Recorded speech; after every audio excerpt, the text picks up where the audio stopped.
नमस्कार दोस्तों, स्वागत आप सभी का आरंभ क्लासेज में। आप लोगों की संख्या पद्धति की क्लास चल रही है। काफ़ी सारी आपको क्वेश्चन करवाए जा रहे हैं। बहुत सारे क्वेश्चन मैंने करवा दिए हैं और अभी भी बहुत बड़ा पार्ट आपका बचा हुआ है। ठीक, अभी समाप्त नहीं हुआ है, अभी तो बहुत बड़ा पार्ट आपका बचा हुआ है। जो भी आपको अब से पहले जो टॉपिक थे, संख्या पद्धति से पहले टॉपिक थे, उन सब के अंदर भाषाओं वाले प्रश्न कैसे कैसे बन सकते हैं, वो सभी प्रश्न हम इस टॉपिक के अंदर लगातार सीख रहे हैं। सबसे पहले तो ध्यान देना, सबसे पहले आप लोगों को बेसिक वाला जो पार्ट है वो बहुत अच्छे से आना चाहिए, तब जाके आप इन क्वेश्चंस को भी आसानी से सोल्व कर लोगे। ठीक है भाई, बिना टाइम वेस्ट किए मैं स्टार्ट करता हूँ अब आज की क्लास। और देखिए, आज की क्लास के अंदर पहला क्वेश्चन आपको दिख रहा है, वर्गमूल और घनमूल के अंदर जो लैंग्वेज वाले क्वेश्चन है वो किस तरह से काम में आ सकते हैं, जो भाषा वाले प्रश्न है वो किस तरह से बन सकते हैं, ये प्रश्न आज की क्लास में हम करने वाले हैं। तो वर्ग मतलब पता होना चाहिए, शब्दों का पता होना चाहिए बस आपको। वर्ग मतलब स्क्वायर बोलते हैं इंग्लिश में। 2 बार मल्टीप्लाई होता है उसे वर्ग कहते हैं, 3 बार मल्टीप्लाई होता है उसे क्यूब कहते हैं, घन कहते हैं। ठीक है, वर्गमूल मतलब स्क्वायर रूट और क्यूब रूट है ना, घनमूल, वर्गमूल, घनमूल, ये भी आपको पता होना चाहिए। वर्ग घन याद होना चाहिए। ये सारी चीजें आपको मैंने वर्गमूल, घनमूल, घातांक करनी इन चैप्टर के अंदर क्लियर करवा दी थी। अब बस लैंग्वेज को पढ़ना स्टार्ट कर दीजिए। यहाँ पर आपके सामने जो लैंग्वेज आ रही है वो देखिए क्या है। किसी संख्या, भाई संख्या कौन सी मानोगे, एक्स, जैसे कहे वैसे लिखते हुए आगे बढ़ना है। संख्या कौन सी है, एक्स, एक्स का वर्ग। ठीक है, एक्स का वर्ग कर दो, जो कहे ना वैसे वैसे चलने दो।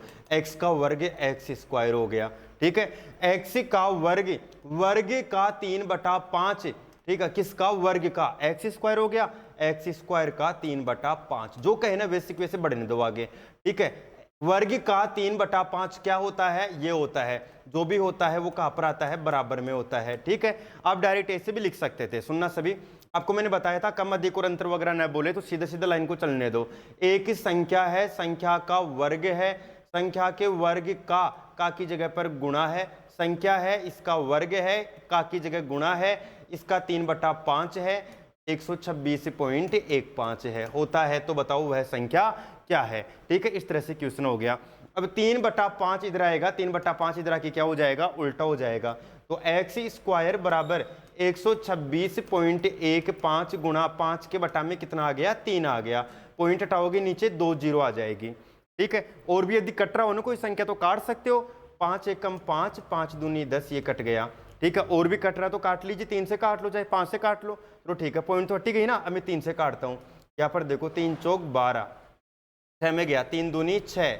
अब आगे भाग 1 में नहीं जा रहा तो भाग टूट की 0 और 3 पंजे 15। ठीक है, 5 का भाग जाएगा, 5 चौक का 20, 5 अंटे 40। ठीक है, 5 अंटे 40 और 2 बच गया, 5 चौक का 20, 5 एकम 5, 841 के बटा में क्या आ गया, 4 आ गया। यहाँ पर कैलकुलेशन तो आप सीख ही चुके थे ना पहले। एक्स स्क्वायर बराबर 841 के बटा में 4 आ रहा है और 2 इधर आएगा तो आपको पता है उल्टा हो जाएगा, उल्टा होके 1/2 बन जाएगा। ये वाली चीजें हम पहले सीख चुके हैं। 1/2 को वर्गमूल का चिन्ह बोला जाता है और वर्गमूल का आपको पता है 841 का क्या होता है, 29, और 4 का क्या होता है, 2, 2 एकम 2, 2 चौक 8, 2 पंजे 10, 14.5 आपका आंसर आ जाता है। तो आपका वर्गमूल घनमूल क्लियर होगा तो ऐसे प्रश्न भी आप आसानी से कर पाओगे। नहीं तो आपको ये दिन को इधर भेजना, ये रूल्स वगैरह घातांक करने के नहीं पता होंगे, कैलकुलेशन नहीं आती होगी तो फिर नामुमकिन है। ठीक है, और देखिए आगे बढ़ते हैं और प्रश्न करते हैं। बहुत जबरदस्त वाले प्रश्न है वो आज की क्लास में आपके सामने आने वाले हैं। देखो भाई, ये एक क्वेश्चन है, बहुत जबरदस्त क्वेश्चन है। इससे कई तरह के क्वेश्चन बनेंगे, इस कॉन्सेप्ट को आप बढ़िया से सीख लेना। ठीक है, पहले तो क्वेश्चन की लैंग्वेज पढ़ लीजिए आप बढ़िया से। एक बाग में एक बगीचा है, चित्र बना के फिर समझा करो चीजों को। ये बगीचा है, जैसे कहीं ना वैसे वैसे आप लिखते रहो। एक बगीचा है, प्रत्येक पंक्ति में पेड़ों की संख्या इतनी है जितनी कुल पंक्तियां है। ये लाइन बड़े काम की पंक्ति है। प्रत्येक पंक्ति में पेड़ इतने हैं जितनी कुल पंक्तियां है। ये आपका बगीचा है, देखो ये बाउंड्री है। ठीक है, बाउंड्री को देखो मैंने ऐसे कर दिया ताकि आप इसे पंक्ति न समझ लो।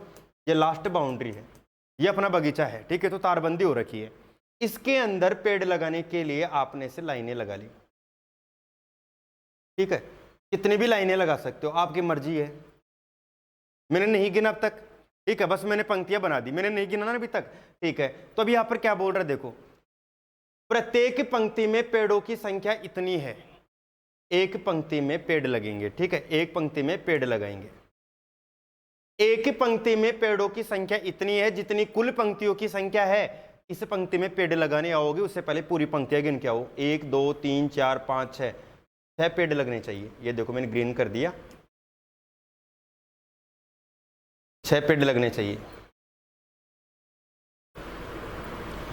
6 पेड़ ये होने चाहिए, ठीक है। प्रत्येक पंक्ति में उतने पेड़ होने चाहिए जितनी कुल पंक्तियों की संख्या है। और अब आपके सामने देखो कॉन्सेप्ट आने वाला है, ठीक है। अब जो मैं बता रहा हूं, जो कॉन्सेप्ट जो सबसे ज्यादा काम का है, वो कॉन्सेप्ट आपके सामने अब आने वाला है, तो ध्यान दे लेना। यदि आप इन पेड़ों को गिनना शुरू करोगे तो पेड़ कैसे गिनोगे? आप ऐसे गिनोगे क्या? 1 2 3 4 5 6 7 8 9 10 11 12, ऐसे थोड़ी गिनोगे।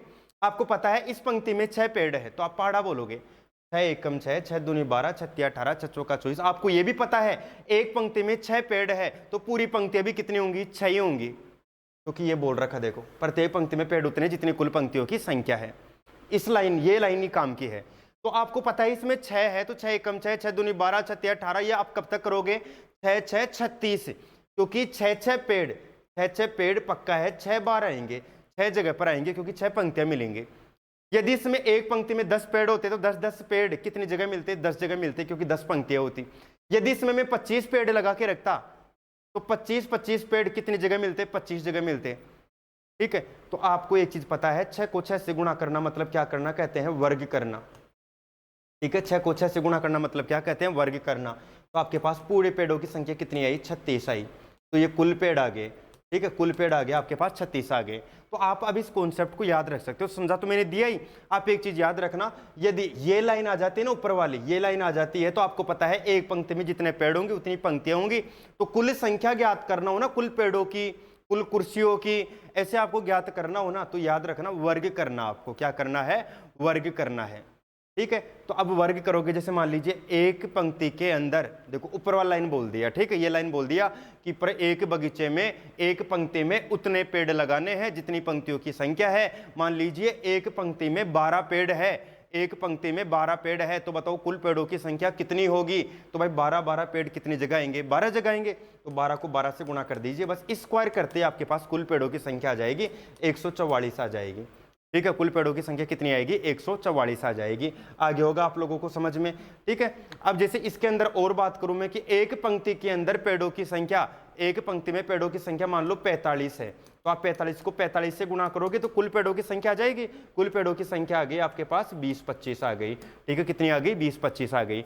अब मान लीजिए आपको कुल पेड़ों की संख्या दे के रखता, ठीक है। ये तो कुल पेड़ों की संख्या ज्ञात करना हो गया भाई, नोट कर लेना, वर्ग करके और फिर कुल पेड़ों की संख्या ज्ञात कर लोगे आप, ठीक है। इसे अच्छी तरह से ऐसे कैसे नोट कर लेना। वर्ग करते हैं तो क्यों करते हैं ये भी मैंने बता दिया है, ऐसे रटना नहीं है कुल पेड़ चाहिए तो वर्ग कर दो, ऐसे रटना नहीं है, समझना है वर्ग क्यों किया है। क्योंकि 45 एक पंक्ति में पेड़ है, तो 45 पेड़ 45 जगह पर है, तो 45 को 45 से गुणा किया, इसलिए वर्ग करना पड़ा है, ठीक है। अब यदि आपको कुल पेड़ों की संख्या ही दे देता, सोचो आपको कुल पेड़ों की संख्या दे दे इस बगीचे में, ठीक है। पेड़ और भी लग रहे हैं, बहुत सारे पेड़ लग रहे हैं, ठीक है, लेकिन हर पंक्ति में सेम है। एक पंक्ति में जितने पेड़ है ना उतनी पंक्तियों की संख्या है, ठीक है। ये तो कंफर्म है। तो अब आपको ये नहीं दिया कि एक पंक्ति में कितने पेड़, लो भाई देखो पहचान लो, नहीं पता लग रहा ना एक पंक्ति में कितने पेड़, अब नहीं पता लग रहा। कितनी पंक्तियां है नहीं पता लग रहा, बहुत सारी पंक्तियां हैं, आप गिन नहीं सकते जाके। लेकिन आपको कोई ऐसे बोल दिया कि कुल पेड़ों की संख्या है ना, कुल पेड़ों की संख्या आपको दे दिया किसी ने, और कुल पेड़ों की संख्या आपको बता दी 1024 बता दी किसी ने कि इसमें 1024 पेड़ है। लेकिन यह शर्त तो है कि जितनी पंक्तियां है, मान लो पंक्तियों की संख्या x है, माना पंक्ति कितनी है? x है, ठीक है। माना पंक्ति x है, तो एक पंक्ति में पेड़ भी कितने होंगे? पेड़ x होंगे एक पंक्ति में, ठीक है। पंक्ति में पेड़ भी कितने होंगे? x होंगे। तो कुल पेड़ों की संख्या आप कैसे निकालते हैं? अभी थोड़ी देर पहले बताया था वर्ग करके। तो x पेड़, x का पहाड़ा कितनी बार बोलोगे? x पंक्तियां है तो x बार बोलोगे, तो x को x से गुणा करोगे ना, और बराबर में आ गया 1024, ये कुल पेड़ आ गए। इसी पंक्ति के, इस पंक्ति में पेड़ों की संख्या को पंक्तियों की संख्या से गुणा करोगे तभी तो कुल पेड़ आएंगे। x बार गुणा करोगे ना तब जाके 1024 आएगा। अब x को x से गुणा कर दो, x स्क्वायर, और ये 1024 आ गया, और ये इधर आएगा उल्टा होगा, उल्टा होगा तो मैंने आपको खूब बता रखा है भाई, ये वर्गमूल हो जाएगा और 1024 का वर्गमूल याद होना चाहिए। ठीक है, 32 आ गया, याद नहीं है तो इसे 2 का जोड़ा बनाओ और ये तरीका लगाओ। ठीक है, वर्गमूल घनमूल में सिखा रखा है। ठीक है, आपको उत्तर कितना आ जाएगा, 32 आ जाएगा। इसमें एक पंक्ति में 32 तो पेड़ है, ये पूरे 32 पेड़ है। 32 पेड़ क्यों लगाए, क्योंकि पंक्तियों की संख्या कितनी थी, 32 थी। ठीक है, इस लाइन के अनुसार पता लग जाता है। पंक्तियां 32 है, 32 एक पंक्ति में पेड़ है, पूरे पेड़ 1024 आ रहा है। आगे होगा आपको समझ में, आपको सीधा सा पता रखना है। ठीक है, अब देखो आप रट के रखना चाहो तो भाई रट के रख लो, नहीं मैं तो बस ये राय दूंगा समझ के रखो, समझ के रखोगे तो बढ़िया रहता है। यदि आपको कुल पेड़ों की चाहिए तो वर्ग करते हैं, वर्ग क्यों करते हैं ये बस आपको याद रखना है, ये समझ में आ जाना चाहिए आपको वर्ग क्यों करते हैं। ठीक है, क्योंकि आपको पता होगा। और एक आपने निकाला, अब यदि एक पंक्ति के पेड़ों की संख्या चाहिए आपको और पंक्तियों की संख्या चाहिए, मतलब एक्स एक्स का इसमें मान चाहिए, तो इसका आपने क्या निकाला, वर्गमूल। तो जो भी कुल संख्या आ जाए ना उसका वर्गमूल निकाल दोगे ना, तो पंक्तियों की संख्या आ जाएगी, कुल पेड़ों की संख्या, इसमें एक पंक्ति में कुल पेड़ों की संख्या आ जाएगी। यदि देखो वर्गमूल, अब याद रखना वर्गमूल निकालते ही एक पंक्ति के पेड़ों की संख्या आ जाती है। ठीक है, वर्गमूल निकालते ही एक पंक्ति में पेड़ों की संख्या आ जाती है। तो ध्यान देना, यदि मैं बोलूं इसमें कुल पेड़ है 625, तो एक पंक्ति में पेड़ कितने हैं, तो आपको हो गए एक पंक्ति में 25 पेड़ है। कुल पंक्तियां कितनी है, 25 है, तभी तो 625 आएगा। या फिर आप ऐसे कर लीजिए, इसको x मान लीजिए, इसको x मान लीजिए, x को x से गुणा करोगे एक्स स्क्वायर बराबर कितना आ गया, 625, और x का मान आ जाएगा √625, और 625 का वर्गमूल क्या आ गया, 25 आ गया। ठीक है, आगे होगा आपको समझ में, ये पूरा तरीका भी लगा सकते हो या फिर डायरेक्ट कर सकते हो। अब देखो, अब आता हूं मैं इस क्वेश्चन की तरफ। ठीक है, अब छोटे मोटे क्वेश्चन तो आपको जो मैंने बताया ना उसी से हल हो जाएंगे। कुल पेड़ पूछे, वर्ग कर दो। पंक्तियों की संख्या पूछे, एक पंक्ति में पेड़ पूछे, वर्गमूल निकाल दो। ठीक है, बस ये दो चीज आपको पता रखनी है। अब देखो ये क्वेश्चन आया, एक बाग है, ध्यान देते रहना, ये बगीचा चित्र से ही अच्छा से समझ में आता है। ये 4 बाउंड्री, एक बगीचे में प्रत्येक पंक्ति में पेड़ों की संख्या, पंक्तियां बना दो, खूब सारी पंक्तियां, हमें नहीं पता कितनी पंक्तियां है। ठीक है, ऐसे नहीं कि सर ये 5-6 तो है, खूब सारी पंक्तियां में नहीं पता भी, बस आप तो ऐसे बना दो कुछ भी, है ना, डैश डैश लिख दिया मैंने बीच में, खूब सारी पंक्तियां हैं। प्रत्येक पंक्ति में पेड़ उतने हैं जितनी कुल पंक्तियां हैं। भाई पंक्तियां, खूब सारी पंक्तियां हैं, एक्स पंक्तियां हैं। ठीक है, एक्स पंक्ति है, तो एक पंक्ति में पेड़ भी कितने होंगे, एक्स होंगे एक पंक्ति में। तो कुल पेड़ों की संख्या कैसे आएगी, एक्स गुणा एक्स करोगे तो कुल पेड़ आ जाएंगे। ठीक है, ये आगे कुल पेड़, ये पेड़ आपने लगा दिया। ठीक है, ये पेड़ लग गए, देखो ये पेड़ लग गए। अब इनमें से 111 पेड़ों को काट लिया। कितने पेड़ काट लिया, 111, पता नहीं कितनी पंक्तियों में से काटा, लेकिन 111 पेड़ कट के, और ये देखो ये ढेर पड़ा हुआ पेड़ों का, इधर ये पेड़ कटे हुए हैं। अब पेड़ कितने बचे, 10,914 पेड़ बचे। अब देखो मान लो कोई 2-4 पंक्तियों में कट गए, तो अब बाकी लगी हुई है ना, वो 10,914 पेड़ है। ठीक है भाई, 10,914 पेड़ है। लेकिन भाई क्या 10,914, हम अब की बात नहीं करेंगे, कटने से पहले की बात करेंगे, क्योंकि ये वाला सिस्टम था ना, ये कटने से पहले था, एक्स से, और ये भी एक्स था ना, ये कब तक, कटने से पहले। अब तुम्हें पता ही नहीं कितने कट गए कितने नहीं कटे, तो आप ऐसे करो, जो काटे गए पेड़ थे ना उनको दोबारा लगा दो। लो ये काटे गए पेड़ दोबारा लेना, ठीक है, पेड़ों को काटना मत, दोबारा लगा देना। अब ये कुल पेड़ों की संख्या आ गई आपके पास। ठीक है, ये कुल पेड़ों की संख्या आ गई है, एक्स स्क्वायर बराबर कुल पेड़ों की संख्या कितनी आई है, 4 1 5 2 9 1 10। ठीक है, ये आ गया। ठीक है, इसके अंदर जोड़ेंगे 10,914 के अंदर 111 जोड़ेंगे तो 4 1 5 1 1 2 9 1 10। ठीक है, ये आ गया देखो। ठीक है, अब इसमें हमें क्या चाहिए, x का मान चाहिए, मतलब पंक्तियों की संख्या चाहिए और एक पंक्ति में पेड़ों की संख्या चाहिए, तो इसका वर्गमूल निकल जाएगा। तो इधर आएगा 1/2। अब भाई इसका वर्गमूल आपको याद तो होगा नहीं इतनी बड़ी का, तो 2 का जोड़ा बनाओगे। अंतिम अक्षर क्या है, 5 है, तो 5 किस में आता है, 5 में आता है, 5 25 5 में आता है।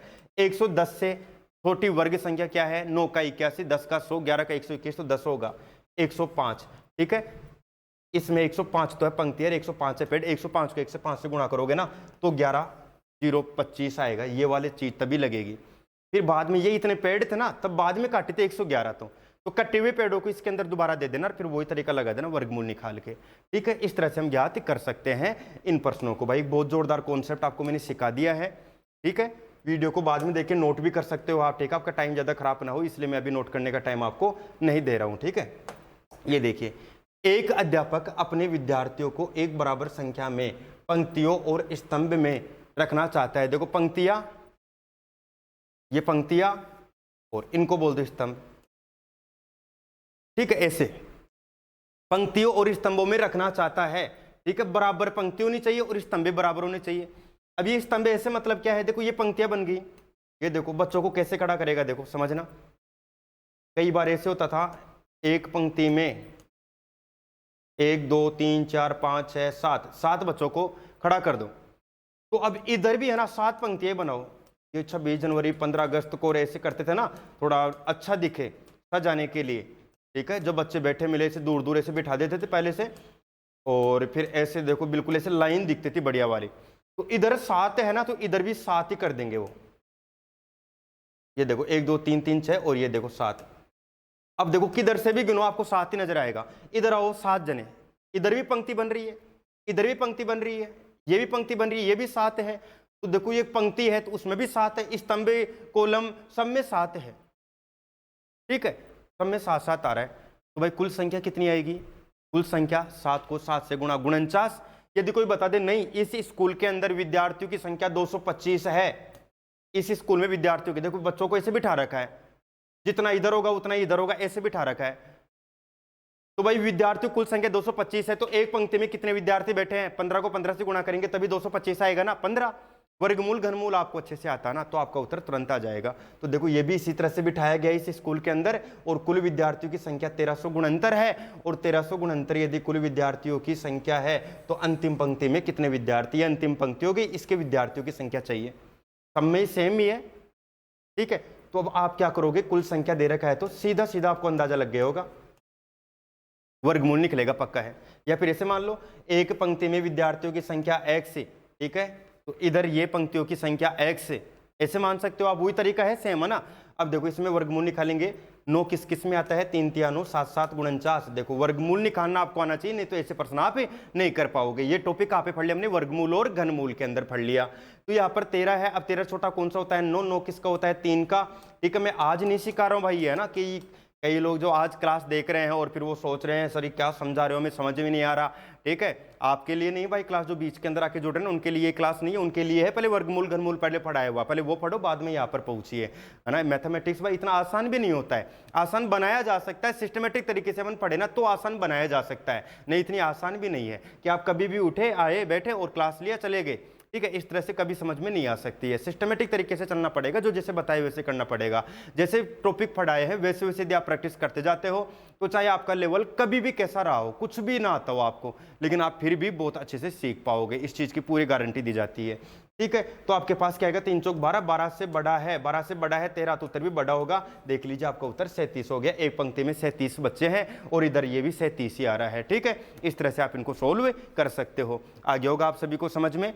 ठीक है, आगे बढ़ते हैं। देखो अब और भी अलग तरह के क्वेश्चन कर लेते हैं, आप सभी को समझ में आ रहा होगा।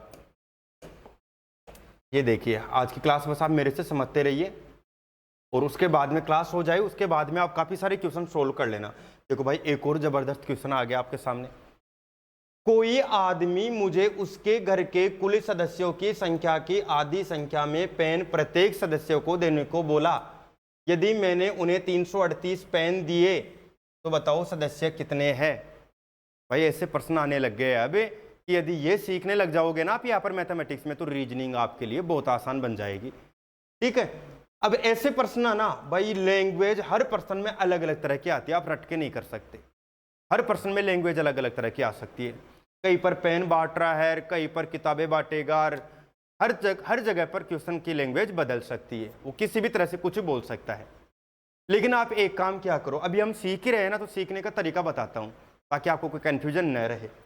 आप दो अलग अलग तरह से चलाना इसे।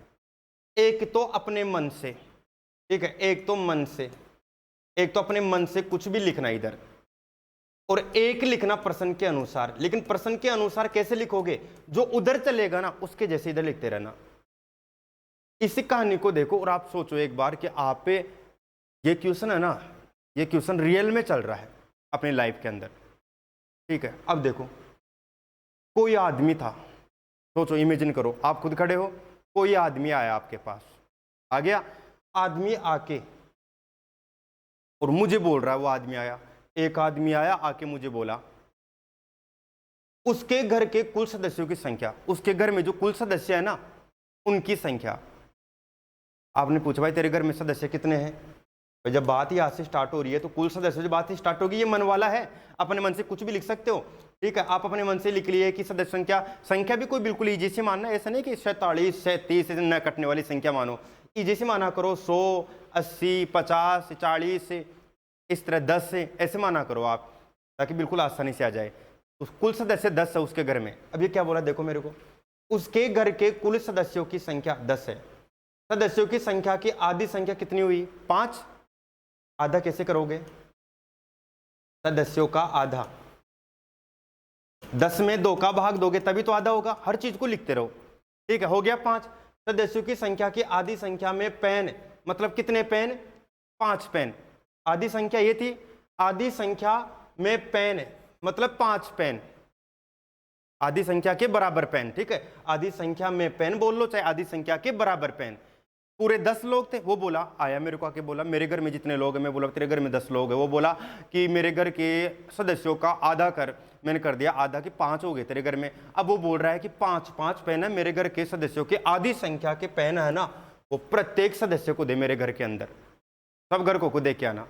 अब बताओ मैं 5 पेन कितने लोगों के लिए लेके जाऊंगा? मैं 10 लोगों के लिए लेके जाऊंगा, तो मेरे पास कुल पेन कितने आएंगे? ध्यान देना, मैं कुल पेन लेके जाऊंगा मार्केट से। मुझे पता है उसके घर में 10 लोग हैं और एक जने को पेन कितने देने हैं? 5। तो कुल पेनों की संख्या कितनी आई? 50 आई। ये तो गए मेरे मन से। एक चीज समझना सभी, आप ऐसे मत सोचना सर एग्जाम में ऐसे थोड़ी करेंगे, टाइम लगेगा। ऐसे एग्जाम में भाई बहुत टाइम लगेगा भी, है ना, इतनी आसानी से नहीं आएगा। बहुत प्रैक्टिस करनी पड़ेगी, बहुत मेहनत करनी पड़ेगी। जो एग्जाम में तुरंत करते हैं ना, उनके पीछे बहुत मेहनत है। तो आपको भी थोड़ी बहुत मेहनत करनी पड़ेगी। उसके बाद में एग्जाम की सोचना, पहले तो सीखने की सोच लीजिए। बहुत सारे लोग होते हैं एग्जाम में 2 थोड़ी करेंगे। अरे सीख तो लो, समझ तो लो। जिन लोगों की प्रैक्टिस बढ़िया हो गई ना, ये चीज़ चलती है माइंड के अंदर। लेकिन अभी आप लोगों की प्रैक्टिस कम है, इसलिए माइंड में नहीं चलनी चाहिए, आराम से दिखना भी चाहिए आपको कि आपने क्या क्या सीखा है, क्या क्या समझा है। लिख लिया। अब जैसे देखो ये मन में चलेगा, यहाँ पर मैंने पहले लिख दिया था मन में। ठीक है, मन से मन में। ठीक है, आपके मन में चलेगी चीजें, आपको एग्जाम में नहीं लिखना है। ये तो बस समझने के लिए कि जहां पर भी कोई क्वेश्चन की लैंग्वेज चेंज आ जाए ना, आप अपने मन से ये पूरी कहानी बना लिया करो ऐसे, और हर चीज को पूरा का पूरा हिसाब किताब लिखा करो। अब लिखना स्टार्ट कर दो। इधर भी जैसे उधर है वैसे। मैंने पहले भी एक क्वेश्चन ऐसे करके बताया था आपको, नेगेटिव मार्किंग वाला। सदस्यों की संख्या भाई ढूंढ लो, दे रखा हो तो नहीं दे रखा, x। सदस्यों का आधा, लो भाई कर दो सदस्यों का आधा। सदस्यों का आधा कितना आया? x बटा 2। हो गया आधा। x बटा 2 पेन कितने, देखो हो गया यहाँ पर x बटा 2। x बटा 2 पेन कितने लोगों को देने जाओगे? ठीक है भाई, कितने लोगों को देने जाओगे? 10 को देने गए थे ना, कितने लोगों को देने जाओगे? x लोगों को। तो भाई 10 को किससे गुणा किया था? 5 से। तो x को किससे गुणा करोगे? x बटा 2 से। तो कुल पेन आपके पास आ गए थे। कुल पेन आपको कितने दे रखे हैं? 338। आगे 338, x को x से गुणा कर दो, x स्क्वायर बटा में क्या आया? 2। इधर कितना है? 338। क्रॉस मल्टीप्लाई आता आप लोगों को? x स्क्वायर बराबर 676, और स्क्वायर इधर आएगा तो वर्गमूल का चिन्ह। x का मान कितना आया? 26। ठीक है, इसका वर्गमूल निकल गया तो कितना आया? 26। भाई घर में कितने सदस्य थे? 26 सदस्य थे। एक एक जने को पेन कितना था दिया था? 13 पेन दिया था। तो भाई 26 लोगों को 13 पेन देगा, तो भाई पूरे पेन कितने आए थे? 338। देख लीजिए। ठीक है, मुझे ये समझाने में कोई जोर नहीं आया है। जब आपके माइंड में ये चल गया है तो, और यदि किसी के माइंड में ये नहीं चला, कोई सोच रहा था नहीं हम इतना टाइम खराब थोड़ी करेंगे, ये सोच के यदि ये नहीं सोच पा रहा है, ये नहीं लिख पा रहा है, नहीं कर पा रहा है, ये कभी नहीं होगा। 1% कर लोगे, लेकिन जहां पर लैंग्वेज चेंज हो गई फिर क्या करोगे? ठीक है, तो ऐसे आपको जो भी चीज यहाँ पर दे के रखता है, जो भी क्वेश्चन दे के रखता है, उसके अनुसार ऐसे घटना लिखनी है कि कैसे क्या घटना होगी, और फिर बस वैल्यू फिट कर देनी है, इधर तुरंत आपका उत्तर आएगा। अब आप इसे देखोगे तो आपको ऐसा लगेगा कि पता नहीं हमने कैसे लिख दी इतनी सारी चीजें, लेकिन उसका लॉजिक बस इधर से छुपा हुआ था। समझ गए आप? आगे होगा समझ में? ठीक है, आगे बढ़ता हूं। देखिए सभी अगले क्वेश्चन की तरफ। ये देखिए भाई, वापस से देखो वही कहानी आ गई। कोरोना में आपने देखा भी होगा। ठीक है, इसे काफ़ी लोगों ने फंड इकट्ठा किया था। ठीक है, काफ़ी लोगों ने फंड इकट्ठा किया था। फिर कुछ लोगों ने बोल दिया कि भाई फोटो वगैरह कोई नहीं लेगा।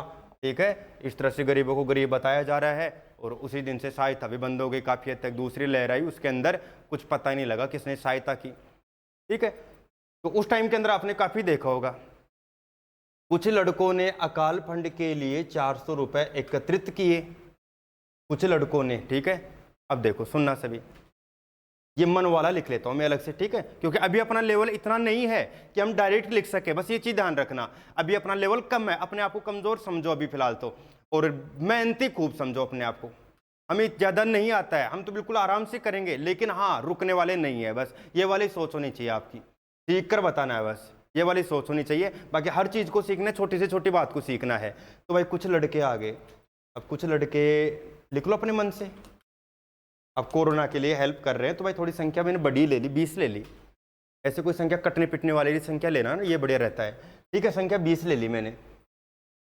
कुछ लड़कों ने, देखो इन संख्याओं को काम में नहीं लेना आपको, इसके बीच में जो संख्या आएंगी ना उनको काम में नहीं लेना अभी आपको, ठीक है। आपको तो जैसे ये बोल रहा ना वैसे वैसे लेना, आप अपने मन से कुछ भी लिख सकते हो, ठीक है। इन संख्याओं की जगह पर आप अपने मन से कुछ भी लिख सकते हो।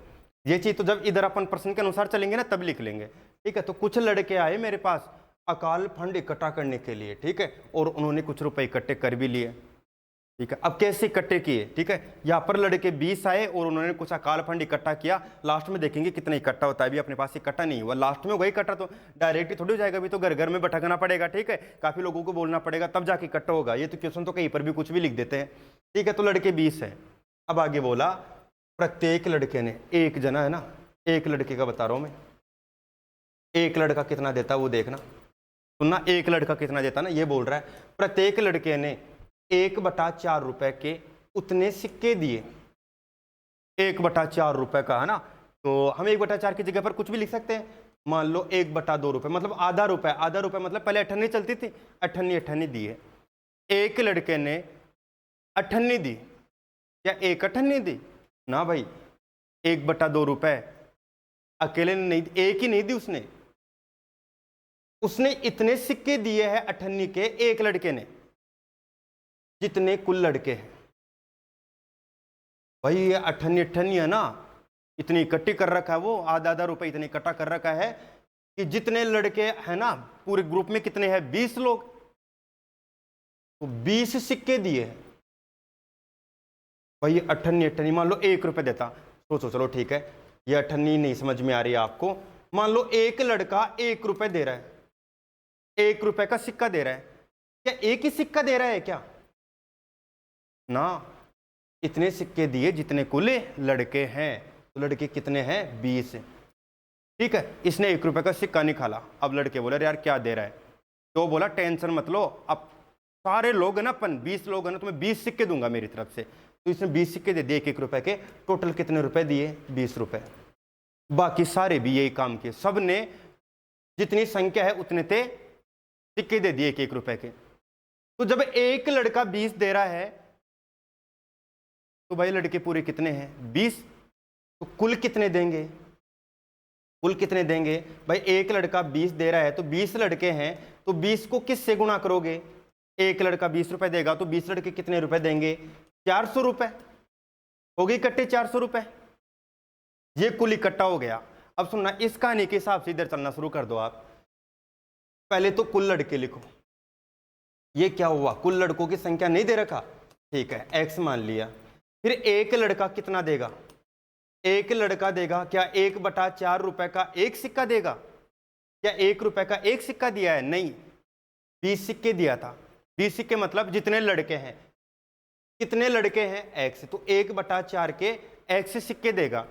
पूरे रुपए कितने दिया, x/4 रुपए दिया। कौन दिया, एक लड़के के रुपए, x/4 आगे। तो कुल रुपए बता सकते हो आप, कुल रुपए कितने लड़कों के, 20 लड़कों के, कुल रुपए 20 लड़कों के। जब एक लड़का x/4 दे रहा है तो 20 की जगह पर क्या आ रहा है, x आ रहा नहीं यहाँ पर, ठीक है। तो कुल रुपए x लड़कों के, तो x से गुणा भी तो होगा, देखो 20 को 20 से गुणा कहता है, ये दोनों संख्या गुणा हुई थी, तो यहाँ पर भी ये और ये गुणा हो गए। तो आपके पास कुल रुपए कितने इकट्ठे हो गए, कुल रुपए इकट्ठे हुए हैं 400 रुपए इकट्ठे हुए हैं, हो गए 400 रुपए इकट्ठे। और बस अब समीकरण को हल कर लो, x² बराबर 400, और ये देखो अब गुणा कर दो, 4 चौक 16, x² बराबर 1600, और वर्गमूल निकाल लीजिए, x का मान आपके पास कितना आ गया, 40, ठीक है। वर्गमूल निकालना तो आपका तो होगा ना, 2 जीरो की जगह पर 1 जीरो, और 16 का कितना हो गया, 4, तो x बराबर कितना आ गया, 40 हो गया, ठीक है। ये देख लीजिए लड़कों की संख्या कितनी थी, 40 थी। तो कुल लड़कों की संख्या बताओ, 40 ही है लड़कों की संख्या। एक लड़का कितने रुपए दिया, 1/4 रुपए के 40 सिक्के दिया, जितनी संख्या थी लड़कों की उतने तो दिया। 10-10 रुपए दिया है एक एक लड़का, 40 लोग 10-10 रुपए देंगे तो 400 रुपए इकट्ठे हुए, एक नहीं हुए, हो गए। वही कहानी थी। उधर वाली कहानी से ये वाला क्वेश्चन तुरंत सोल्व हो गया। यदि आप डायरेक्ट सीखने की कोशिश करोगे ना तो बहुत मुश्किल काम हो जाएगा, और यदि वैसे कहानी बना के फिर सीखने की कोशिश करोगे तो बहुत आसान काम हो जाएगा। ठीक है, ये क्वेश्चन देख लीजिए। दो पूर्ण संख्याओं का गुणनफल आपके सामने आ रहा है। दो पूर्ण संख्याओं का गुणनफल 37 है। पूर्ण संख्या जानते हो आप? ठीक है, संख्याएं जानते हो ना आप सभी। दो पूर्ण संख्या मतलब पूरी पूरी संख्या, मान लीजिए 0, 1, 2, 3, 4, 5, 6, 7, 8, इनको पूर्ण संख्याएं कहते हैं। ठीक है, दो संख्या उनका गुणनफल कितना है? 37 है। तो बताओ उन संख्याओं का अंतर का वर्गमूल क्या होगा? एक चीज समझिए, आपको मैंने बताया था 37 के बारे में, ध्यान से समझना। आप लोगों को मैंने बताया था 37 के बारे में। 37 एक अभाज्य संख्या है। ठीक है, 37 एक अभाज्य संख्या है। ध्यान देना, ये क्वेश्चन कैसे हल होगा। 37 एक अभाज्य संख्या है, ये दो संख्याओं को गुणा करने पर बनी है। तो भाई वो दो संख्या कौन कौन सी होंगी? मैंने बताया अभाज्य संख्या का केवल दो ही गुणनखंड होते हैं, एक तो 37 खुद और एक ये 37 एकम 37, इन दोनों के अलावा कोई गुणनखंड नहीं होगा। तो 37 एकम 37, आगे दो संख्या, इनके अलावा कोई अन्य संख्या नहीं हो सकती है। क्यों? क्योंकि अभाज्य संख्या है। तो आपको यहाँ पर ज्यादा ज्ञान लगाने की जरूरत नहीं है, बस आपको अभाज्य संख्या वाला कॉन्सेप्ट पता है, अभाज्य संख्या है आपको पता है, तो आप बता दोगे कि दो ही टुकड़े होंगे 37 एकम 37, इनके अलावा कोई आ भी नहीं सकता। अब इन दोनों संख्याओं का क्या करना है? अंतर। 37 में से एक घटा दो, अंतर कितना आया? 36, बड़े में छोटा घटा दिया। अंतर का क्या करना है? वर्गमूल। तो 36 का वर्गमूल कितना आया? 6 आया। आपका ऑप्शन देख लीजिए, डी ऑप्शन आपका उत्तर आ गया। और यदि वैसे आप यदि समीकरण बनाने बैठोगे ना तो नहीं आएगा। इसलिए जो भी चीजें बताई है ना आपको, हर एक कॉन्सेप्ट यदि आपके माइंड में है ना तो आपको इजीली समझ में आ जाएगा और उत्तर भी आ जाएगा। लेकिन मैं ये भी कहता हूँ आपको साथ साथ, हर कॉन्सेप्ट आपके माइंड में एक साथ रहेगा भी नहीं। और जब कॉन्सेप्ट माइंड में नहीं रहेगा जो मैंने बताया इससे पहले, तो आपके कई प्रश्न आपको नहीं आएंगे। तो टेंशन लेने वाली कोई बात नहीं है उस टाइम के अंदर। बस हमारी कोशिश ये रखनी है कि हम जैसे जैसे, मान लीजिए अब मैंने ये क्वेश्चन करके बताया तो आपके माइंड में ये डेफिनेशन दोबारा आई कि नहीं आई? आ गई ना दोबारा से कि भाई अभाज्य संख्या के दो ही टुकड़े होते हैं।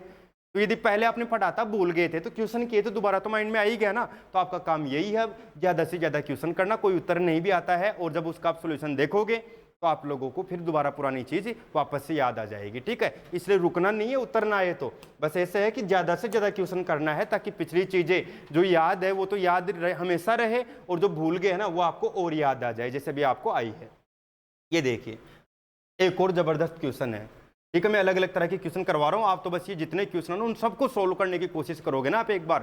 ठीक है, पूरे प्रश्न आपको आ जाएंगे तो आपका लेवल बहुत जोरदार हो जाएगा। बस जोर आएगा तो इसी टाइप के अंदर आएगा। ठीक है, ज्यादा जोर इसी टाइप के अंदर आएगा, संख्या पद्धति के जो प्रश्न चल रहे हैं ना इन्हीं में आएगा। उसके बाद में आगे मैथमेटिक्स पूरी आपको बहुत आसान मिलेगी, और अभी ज्यादा मुश्किल तो नहीं लग रहा होगा मेरे समझाने के बाद। तो किसी संख्या का, तो संख्या कौन सी ले लिया हमने? एक्स से ले लिया।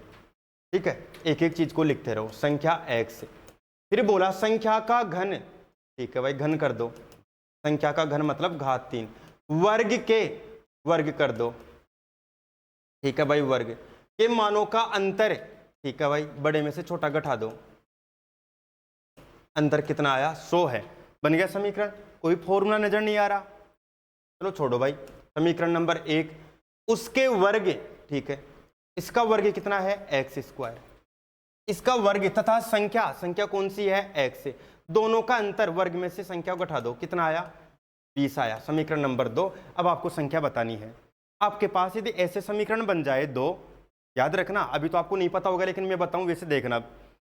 ऐसे समीकरण 2 बन जाए ना तो आप एक चीज सोचना, ये x 3 बार है, ये x 2 बार है, ये x 2 बार है, ये x 1 बार है। यहां पर x है ना, इससे एक एक बार कम है। यहां पर x इनमें से एक एक बार कम है। तो आप एक काम कर लो, इसके अंदर x कॉमन ले लो। ठीक है, x कॉमन लेने पर, ठीक है, अब इधर x कॉमन लोगे ना आप तो देखो क्या होगा। इधर x कॉमन लेने पर एक कम कर लिया, यहाँ पर एक एक कम था ना इससे, तो मैंने यहाँ पर एक बार निकाल लिया, तो अंदर बचा एक्स स्क्वायर माइनस एक्स। एक एक कॉमन ले लिया और बराबर में 100 आ रहा है। अब देखिए क्या इसका मान आपके पास है?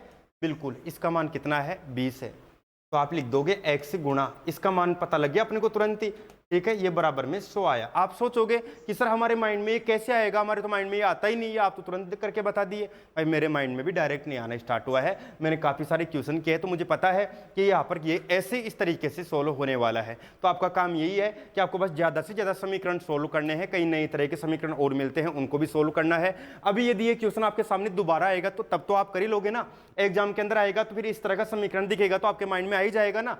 तो ये नहीं सोचना है सर आपके माइंड में कैसे आ गया कि ये ऐसे समीकरण बनता, भाई किसी के भी नहीं आता है पहली बार में तो, ठीक है। बहुत बार हल कर करके फिर माइंड के अंदर आइडियाज आते हैं कि हाँ ऐसे ऐसे हमने किया है, यहाँ पर भी ऐसे कर सकते हैं, तब जाके आइडियाज बनना शुरू होते हैं खूब सारे क्वेश्चन करने पर। तो आपका टारगेट है बस खूब सारे क्वेश्चन करना, 20 पंजे 100, एक्स का मान 5 आ गया, ठीक है। संख्या वो कौन सी थी, 5 थी। आ गया होगा समझ में, ठीक है भाई। इन प्रश्नों को है ना आप यदि ना आए ना आपको तो दोबारा से वीडियो के अंदर दोबारा देख लेना और नोट कर सकते हो, ठीक है। अब ये देखिए, अब जो अगली क्लास में चलेंगे, अगली क्लास में इस तरह के प्रश्न चलेंगे जो आपका टॉपिक, अभी तो मैंने कौन से टॉपिक से रिलेटेड क्वेश्चन करवाया आज की क्लास में, वर्गमूल और घनमूल से संबंधित क्वेश्चन करवाए हैं। और जो अगली क्लास चलेगी ना आप लोगों की, उसके अंदर मैं आपको अब काफी सारे क्वेश्चन कराऊंगा, 2 चर के रैखिक समीकरण से संबंधित प्रश्न कराऊंगा।